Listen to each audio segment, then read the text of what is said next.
So, Sunday's solitary fixture in the Premier League was at the King Power Stadium. Leicester at home to Newcastle, and Leicester were without their influential midfielder Maddison. He was out with an ankle problem.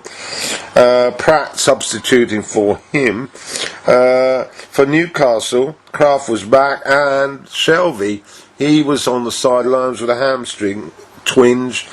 Longstaff was back though after a few matches missing with injury, and Muto was up front with Joe Linton. Quickly Dubravka into the action. He thwarted a Perez effort from a Barnes cross.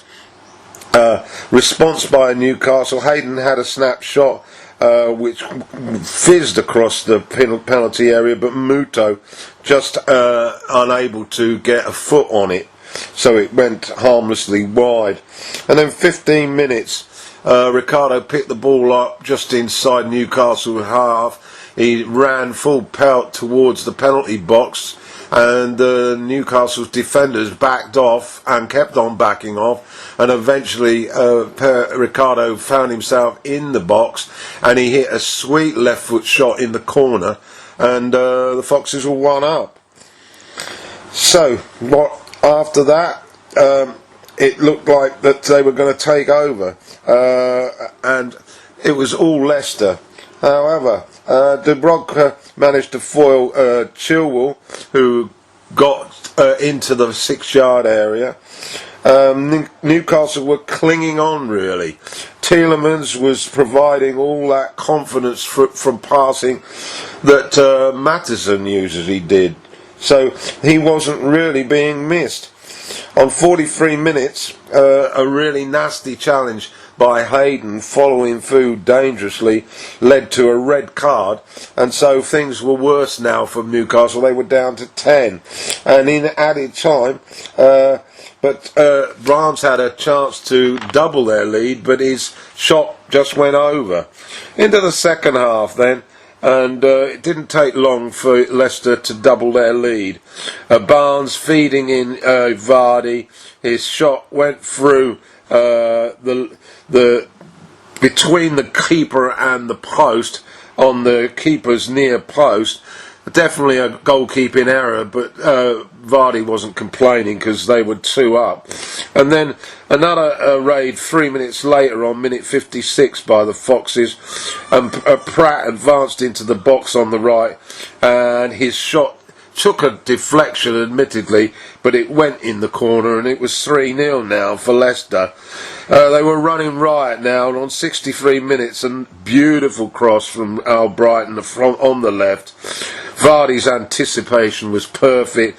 He glided into some space, met that ball with a downward header, and it was 4-0. And in the last minute, a nice neat turn by Ndidi in the box created a yard of space, and he swept it wide of the keeper. The rout was complete. Leicester had won this game by 5-0. What a dismal afternoon for the Magpies, and serious problems for Steve Bruce. However, Brendan Rodgers absolutely delighted with his troops, and they're up into third now. Monday night game then at Old Trafford, Man United versus Arsenal. Pretty miserable conditions, and regrettably the game didn't lift that feeling. Wan-Bissaka was out injured, Young came in, and United took the lead on the stroke of half time when McTominay on the edge of the box hit a crisp shot that went past Leno stationary, after some good build-up work, including Pogba.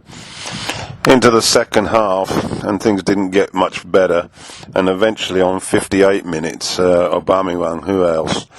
Aubameyang was put through. He neatly pushed it wide of De Gea. That was 1-1, or at least we thought so.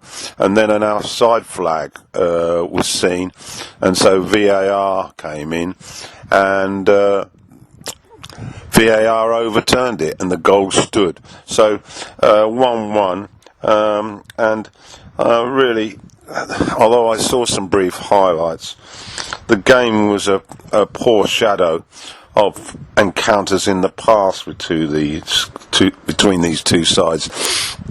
It basically showed up their lack of firepower up front, and both sides really are a long way away from competing with the top two. Rashford had recovered from the groin problem at West Ham, but he didn't look 100%, and